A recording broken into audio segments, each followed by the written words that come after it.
Friends, നമ്മളിന്ന് 360 ഡിഗ്രിയിൽ paragliding experience ചെയ്യാൻ പോവാണ്.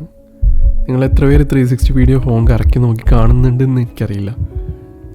പറയാൻ കാരണം ബുർജ് ഖലീഫയുടെ വീഡിയോയുടെ കമൻറ്റ് ബോക്സ് വായിച്ച പലരും ഇത് ചുറ്റിനും നോക്കി കാണാൻ കഴിയുന്ന വീഡിയോ ആണെന്ന് അറിയാത്തവരാണ്. അപ്പോൾ അതുകൊണ്ടാണ് നമ്മളിത് വീണ്ടും വീണ്ടും പറയുന്നത്.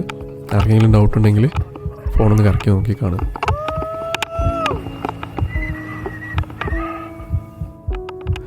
ഈ പാരാഗ്ലൈഡിങ് ഉണ്ടല്ലോ, സത്യം പറയണമെന്നൊന്നും പറയണം. സത്യം പറയാല്ലേ, ഈ പാരാഗ്ലൈഡിങ് ചെയ്യുന്നതിനേക്കാളും എന്നെ എക്സൈറ്റഡ് ആക്കിയത് ആകാശത്ത് പറന്ന് വീഡിയോ എടുക്കുന്നതിലായിരുന്നു.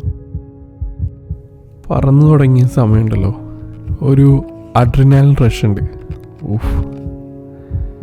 എനിക്കുറക്കെ വിളിച്ച് കൂവാനൊക്കെ തോന്നി. ഒരു 10-30 സെക്കൻഡ് കഴിഞ്ഞപ്പോൾ റിയാലിറ്റിയിലേക്ക് വന്നു തുടങ്ങി. അതായത് ഈ സ്ട്രാപ്പിന് ബലമുണ്ടോ, പക്കിൾ പൊട്ടാൻ ചാൻസ് ഉണ്ടോ?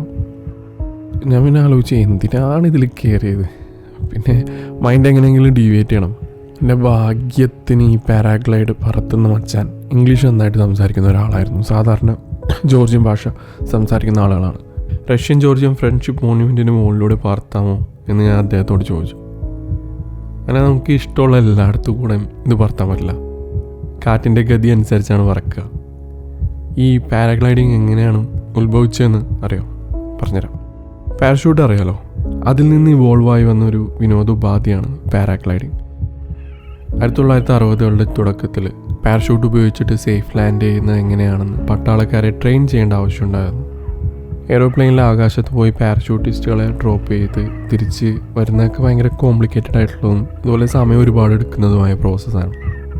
ഒരു ദിവസം തന്നെ ഒരുപാട് ലാൻഡിങ് പ്രാക്ടീസ് ചെയ്യാനായിട്ട് അതിനവർ കണ്ടുപിടിച്ച മാർഗം ഒരു ട്രക്കുമായി കയറി കെട്ടി വലിക്കുക എന്നുള്ളതായിരുന്നു. ട്രക്കിന് സ്പീഡ് കൂടുമ്പോൾ പാരഷൂട്ട് ഉയരത്തിലായിട്ട് അങ്ങ് പറക്കും. അപ്പോൾ അവർ കയറ് പിടിപ്പിച്ച് ഭൂമിയിൽ ലാൻഡ് ചെയ്യും. ഇതായിരുന്നു പരിപാടി. കുറച്ച് നാൾ കഴിഞ്ഞപ്പോഴേക്കും ഒത്തിരി പാരഷൂട്ടിസ്റ്റുകൾക്ക് ഒരു കാര്യം മനസ്സിലാവാൻ തുടങ്ങി. ലാൻഡിങ് ട്രെയിൻ ചെയ്യുന്നതിനേക്കാളും ഫൺ ആകാശത്തിങ്ങനെ പറന്ന് നടക്കുമ്പോഴാണ്. പിന്നീട് അവരാണ് ഹരം കയറി മലമുകളിൽ നിന്ന് താഴേക്ക് പാരഷൂട്ട് പറത്തി അതൊരു സ്പോട്ടാക്കി മാറ്റിയത്. ഇനി നമ്മുടെ കാര്യത്തിലേക്ക് വരാം. 250 ലാറിയാണ് ഇതിൻ്റെ ചാർജ് ഈടാക്കിയത്. സീസൺ അനുസരിച്ച് ഈ തുക കൂടിയും കുറഞ്ഞൊക്കെ ഇരിക്കും. ശ്രദ്ധിക്കേണ്ട കാര്യം എന്ന് പറയുന്നത്, ഇത്ര ആക്ടിവിറ്റി ചെയ്യുന്നത് ഏതൊരു രാജ്യമാവട്ടെ, അവിടെ ആളുകളുടെ സേഫ്റ്റി അവർ എങ്ങനെ പരിഗണിക്കുന്നെന്ന് ആദ്യം മനസ്സിലാക്കുക. എന്നിട്ട് ഇത്തരം കാര്യങ്ങളിലൊക്കെ പോയി ഇടപെടുന്നതായിരിക്കും എപ്പോഴും നല്ലത്. അതായത് ചില രാജ്യങ്ങളുണ്ട്, പ്രത്യേകിച്ച് റൂൾസും റെഗുലേഷൻസും ഒന്നും ഉണ്ടാവില്ല, പക്ഷേ ആരുടെയെങ്കിലും മരണം സംഭവിക്കുന്നവരെ ഇതിങ്ങനെ തുടർന്നുകൊണ്ടിരിക്കും. അപ്പോൾ അത്തരം രാജ്യങ്ങളിലാണ് നിങ്ങൾ ലൈഫിന് പ്രശ്നം ഉണ്ടാവാൻ സാധ്യതയുള്ള ഒരു സ്പോർട്ടൊക്കെ ആക്ടിവിറ്റിയിൽ ഏർപ്പെടുന്നതെങ്കിൽ ഒന്ന് ശ്രദ്ധിക്കുന്നത് നല്ലതായിരിക്കും. പിന്നെ അത്യാവശ്യം വെള്ളം കുടിച്ചിട്ട് ഹൈഡ്രേറ്റഡ് ആയിട്ടിരിക്കുക. പിന്നെ സൺഗ്ലാസ് ഉണ്ടെങ്കിൽ മസ്റ്റായിട്ട് വെക്കുക. ആകാശത്ത് കുറേ നേരം നല്ല കാറ്റടിച്ച് കണ്ണിന് നല്ല സ്ട്രെയിൻ ആയിരിക്കും, തലവേദനയൊക്കെ വരാൻ ചാൻസ് ഉണ്ട്.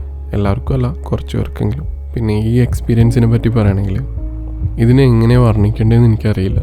One of A kind experience. Sky dive പോലെ ഭയം ഉണ്ടാക്കിയ അല്ലെങ്കിൽ ഫ്ലൈറ്റിൽ നിന്ന് താഴേക്ക് നോക്കുന്നത് പോലെ ഒരു ദൂരക്കാഴ്ചയോ അല്ല. എക്സൈറ്റ്മെൻറ്റും ഹാപ്പിനെസ്സും മാത്രം. സിനിമകളിൽ മാത്രം കണ്ട ഒരു കാഴ്ച അതിലും മികവോടെ കണ്ടും സ്പർശിച്ചും അനുഭവിക്കാൻ പറ്റുക. ഇവിടെ ഒരു ക്ലിഫുകളുടെ ഇടയിൽ കൂടെ പോകുന്നൊരു സീനുണ്ട്. എന്താ പറയുക, ഡ്രീംസ് കം ട്രൂ എന്നൊക്കെ പറയുന്ന പോലെ.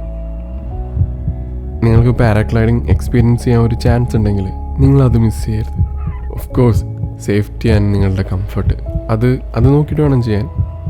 എന്നാലും ഇങ്ങനൊരു അവസരം കിട്ടുകയാണെങ്കിൽ നിങ്ങളുടെ ജീവിതത്തിൽ ഒരിക്കലെങ്കിലും അത് ചെയ്തിരിക്കണം. പാരാഗ്ലൈഡിങ് വീഡിയോ ഒരുപാട് നിങ്ങൾ കണ്ടിരിക്കും.